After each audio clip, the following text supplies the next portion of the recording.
তো না, আমি যতবারই ডিম দিই ততবারই ওই বদমাস শিয়াল এসে আমার ডিম খেয়ে নেয়।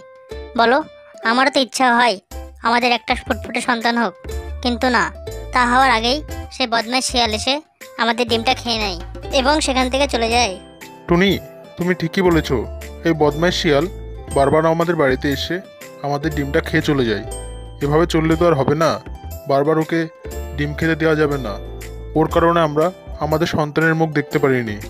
তাই জন্যে এবার একটা ব্যবস্থা নিতেই হবে ওর, যাতে ওই বদমাইশ শিয়াল আমাদের ডিম আর না খেতে পারে। তারপরে টোনা খাবার আনার জন্য বনে চলে যায়। আর এদিকে মিচকে শিয়াল বলে, অনেক দিনই তো হলো বনেও ঘুরতে যায়নি, আর টুনির সাথেও দেখা করতে যায়নি। যাই আজকে গিয়ে টুনির সাথে দেখা করে আসি। এই কথা বলে মিচকে শিয়াল টুনির সাথে দেখা করার জন্য টুনির বাড়িতে চলে যায়। টুনির বাড়িতে গিয়ে মিচকে শিয়াল টুনিকে জিজ্ঞাসা করে যে, টুনি, অনেক দিনই তো হলো বনের এই সাইডে আমি ঘুরতে আসিনি, আর তাই তোমাদের সাথেও দেখা হয়নি। কেমন আছে তুমি? আর টুনা কেমন আছে? কি বললে পাজি শিয়াল? কেমন আছি? বারবার এসে আমাদের ডিম খেয়ে আমাদের ডিমটাকে নষ্ট করে চলে যাও, তার জন্য আমরা কোনো সন্তানের মুখ দেখতে পাই না, আর আমাদের এসে জিজ্ঞাসা করছো কেমন আছি? তোমার মতো এত পাজি ও বদমাশ শিয়াল আমি কোনোদিনও দেখিনি। কি বললা টুনি? আমি তোমার ডিম খেয়ে নিচ্ছি? তুমি এত বড় মিথ্যা অপবাদ আমাকে দিতে পারলা? আমি জানো কতদিন ধরে এদিকে আসিনি, আর তাই জন্যই তো আমি তোমার সাথে দেখা করার জন্য এদিকে আসলাম। আর তুমি আমাকে মিথ্যা অপবাদ দিলা যে আমি তোমার ডিম খেয়ে নিচ্ছি। এর প্রতিশোধ আমি অবশ্যই নিব টুনি, তুমি মনে রেখো। এই বললে মিচকে শিয়াল সেখান থেকে চলে যেতে লাগে।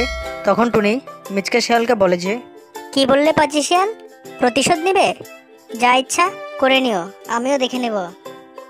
বাড়ি গিয়ে মিচকে শিয়াল পরিকল্পনা করতে থাকে আর বলতে থাকে যে, টুনি, অনেকদিন ধরে তোর সাথে দেখা হয়েছিল না, তাই দেখা করতে গেছিলাম, আর তুই আমাকে মিথ্যে অপবাদ দিয়ে অপরাধী প্রমাণ করলি।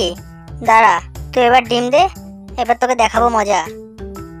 টুনা, ওই বদমাশ মিচকে শিয়াল আমাদের বাড়ি এখানে এসেছিল, তখন আমি তাকে যাতা বলে অপমান করে ভাগিয়ে দিয়েছি, আর বলেছি দ্বিতীয়বার যাতে আমাদের এখানে সে না আসে আর আমার ডিম না খায়।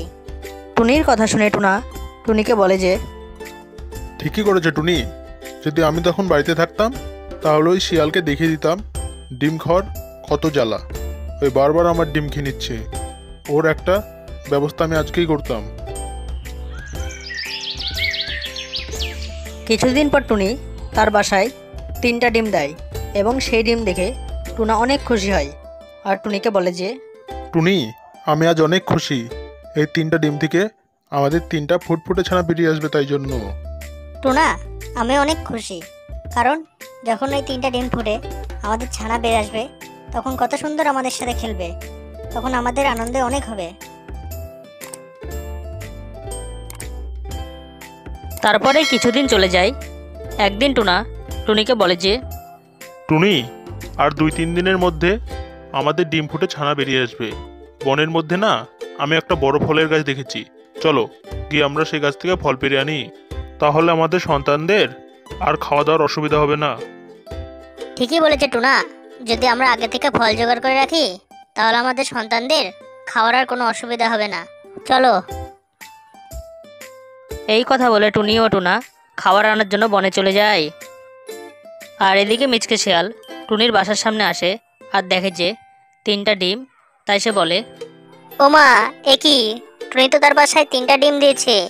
সেদিন তো টুনি খুব ফটর ফটর করে আমাকে অপমান করলো, আজ দেখছি ওর বাসায় 3টা ডিম। আজ সত্যি সত্যি আমি ওর ডিম খেয়ে নেব। এই বলে মিচকে শিয়াল টুনির ডিমকে তার বাসা থেকে পেড়ে নেয় এবং কিছুক্ষণ পরে সেই ডিমটাকে সে খেয়ে নেয় এবং তার বাড়িতে গিয়ে মিচকে শিয়াল গান করতে থাকে যে, আজ কি আনন্দ হচ্ছে আমার, আমি টুনির 2টা ডিম খেয়েছি, আর একটা ডিম আছে, যখন ছানা বেরিয়ে আসবে তখন আমি সেই ডিম খাবো, আমার আনন্দ হচ্ছে তাই। তারপরে টুনিরা তাদের বাড়ি এসে দেখে যে সেই পাজি শিয়াল তাদের 2টা ডিম খেয়ে নিচ্ছে। তখন টুনি বলে, টুনা দেখো, ওই পাজি শিয়াল আমাদের 2টা ডিম খেয়ে নিচ্ছে, আর মাত্র একটা ডিম আছে। এই ডিমটাকে আমাদের যত্ন করে রাখতে হবে, না হলে ডিম ফুটে আর আমাদের সন্তান বেরিয়ে আসবে না। হ্যাঁ টুনি, তুমি ঠিকই বলেছ। ওই পাজি শিয়াল আমাদের ডিমটাকে ফের খেতে আসতে পারে। তাই এই ডিমটাকে আমাদের অনেক যত্ন করতে হবে। আর আমাদের সন্তান বেরিয়ে আসলে তাকেও যত্ন করতে হবে, যতদিন না সে ওরা শিখছে, নাহলে সেই বাজি শিয়াল ফের আসতে পারে। কিছুদিন পরে তাদের ডিম ফুটে তাদের সন্তান বেরিয়ে আসে। তখন টুনি খুশি হয়ে টুনাকে বলে যে, টুনা, আজকে আমি অনেক খুশি। অনেক কষ্টের পর আমাদের ছানা আমাদের ডিম ফুটে আজকে বেরিয়ে এসছে, তাই আমি আজকে অনেক খুশি। টুনা, এখন ছানাকে যত্ন করার পালা। হ্যাঁ টুনি, আমাদের ছানাকে যত্ন করার পালা এখন। বাজার থেকে জাল এনে আমি আমাদের বাড়ির আশেপাশে ছড়িয়ে দেবো, যাতে সেই শিয়াল না আসতে পারে। এই বলে টুনা তাদের বাড়ির আশেপাশে জাল ছড়িয়ে দেয়, যাতে শিয়াল না আসতে পারে। শুনলাম নাকি টুনির ডিম ফুটে তার ছানা বেরিয়ে এসেছে, তাহলে আজকে গিয়ে টুনির ছানা খেয়ে আসতে হবে। আর টুনিরা বলে দিনে অনেক পাহারা দিচ্ছে, তাই আমাকে রাত্রে যেতে হবে। টুনির ছানার কিন্তু অনেক তেজ, আমি শুনেছি। তারপরে মিচকে শিয়াল রাত হতে না হতে টুনার বাড়ির সামনে যায় এবং সেখানে গিয়ে টুনার ফাতা জালে সে আটকে পড়ে। তারপরে টুনা ও টুনি সকালবেলা সেই শিয়ালকে একটা বাঁশে ঝুলিয়ে প্রচুর বেধড়ক মার মারে, যাতে শিয়াল আর তার ডিম না খায় তার জন্য। হ্যালো বন্ধুরা, যদি আমাদের এই ভিডিওটা তোমাদের ভালো লেগে থাকে তাহলে একটা লাইক এবং চ্যানেলটাকে সাবস্ক্রাইব করে দেবা এবং কমেন্টটা করতে ভুলবা না কিন্তু।